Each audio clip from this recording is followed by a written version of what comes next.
Aldous. Deputy Speaker, technically speaking, the issue that I wish to highlight, the need for there to be more widespread fitting of sprinklers, does not fit neatly within the current narrow scope of this bill.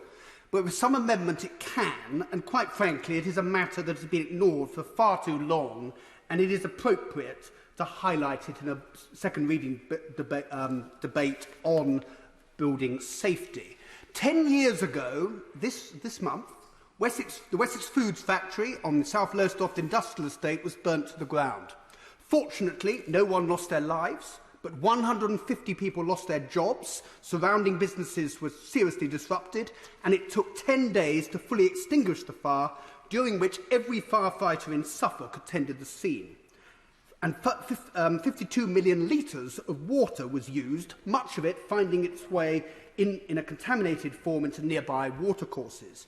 This turmoil would have been avoided if the factory had been fitted with sprinklers. If it had been, the firefighters who had first attended the scene would have spent just 4 minutes on site.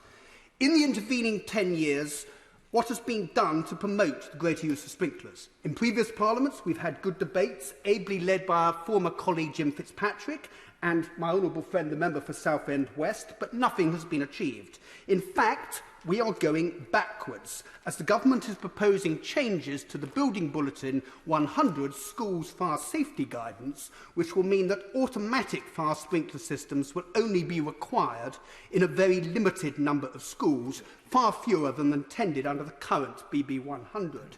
Madam Deputy Speaker, despite urban myths, the case for sprinklers is compelling.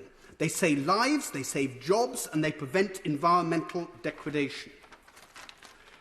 Some people may worry about their cost, but I don't deny that in some circumstances retrofitting will present challenges, but making their use mandatory will unleash innovation through both increased manufacturing and the enhanced design and layout of buildings.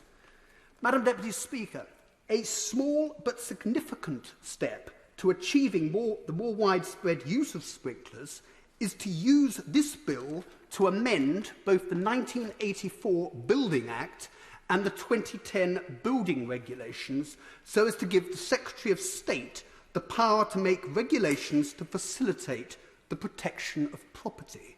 I would urge the government to seriously consider this when the bill is in committee. Thank you.